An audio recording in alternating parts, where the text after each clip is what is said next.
Hello दोस्तों, आपका स्वागत है फैक्ट दर्पण पर। हम लेकर आए हैं एक नया और रोचक सफर जिसमें हम देखेंगे दुनिया के सबसे अनोखे, रहस्यमय, दुनिया का सबसे तेज गति से उड़ने वाला लड़ाकू विमान SR-71 ब्लैकबर्ड अब म्यूजियम में धूल फांक रहा है। इस लड़ाकू विमान की सबसे बड़ी खासियत इसकी स्पीड थी, जिसके कारण हवा में दुश्मन की एंटी एयरक्राफ्ट मिसाइल भी इसे पकड़ नहीं पाती थी।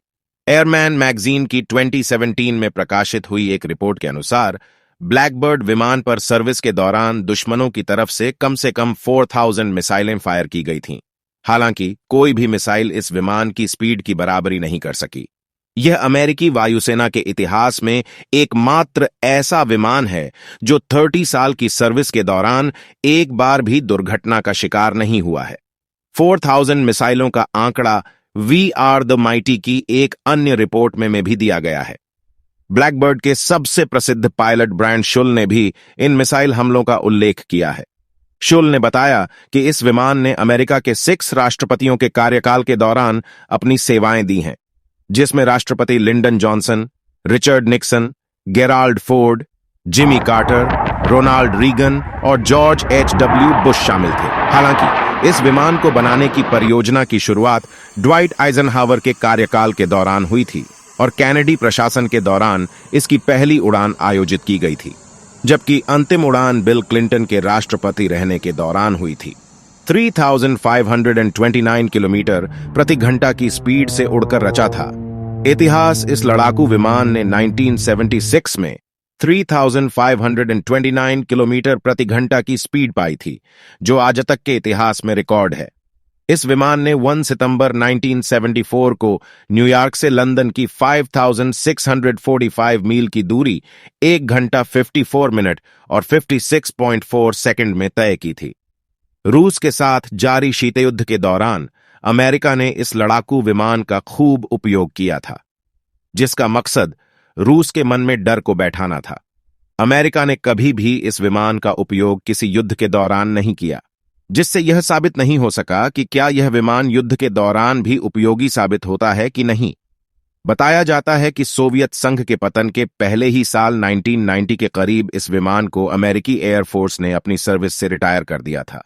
तब एयरफोर्स ने कहा था कि इसकी परिचालन लागत बहुत ज्यादा है और हमारे पास इतना बजट नहीं है कि हम इसे लगातार उड़ा पाता है। रिपोर्ट के अनुसार आधिकारिक रूप से रिटायर करने के बाद भी अमेरिकी कांग्रेस के कहने पर यूएस एयरफोर्स ने 1995 से 1998 के बीच ऐसे 3 विमानों को ऑपरेट किया था।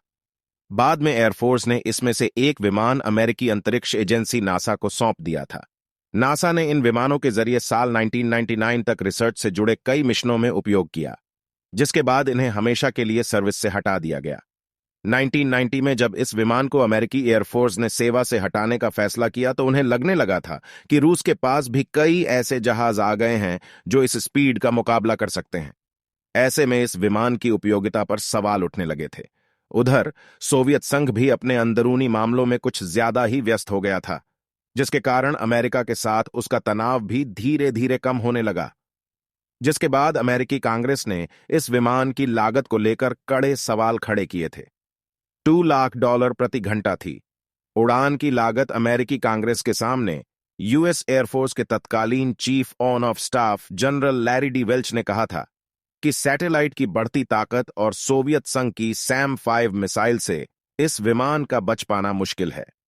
सोवियत संघ की यह मिसाइल काफी गति से उड़ान भरती थी, जो जमीन से हवा में किसी भी टारगेट को पल भर में मार गिराने में समर्थ थी। एयरफोर्स चीफ ने तब कहा था कि हमें इस विमान को तुरंत रिटायर करने की जरूरत है, जिससे एयरफोर्स के फंड को बचाया जा सके।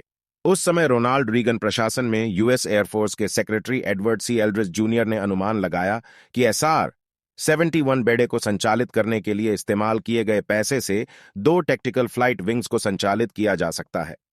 एक टैक्टिकल फ्लाइट विंग में 9 की संख्या में लड़ाकू विमानों से लैस 4 स्क्वाड्रन होते हैं। बताया गया था कि उस समय SR-71 बेड़े को संचालित करने की प्रति घंटे की लागत $2 लाख आती थी। 1966 में यूएस एयरफोर्स में शामिल हुआ था। लॉकहीड मार्टिन ने SR-71 ब्लैकबर्ड को A-12 रिकॉन्सेंस एयरक्राफ्ट से डेवलप कर बनाया था। इसकी पहली उड़ान 22 दिसंबर 1964 को आयोजित की गई थी। यूएस एयरफोर्स के इंजीनियर क्लेरेंस कैली जॉनसन को इस एयरक्राफ्ट के कॉन्सपेट का जन्मदाता माना जाता है। इस एयरक्राफ्ट को साल 1966 में ऑपरेशन में शामिल किया गया था।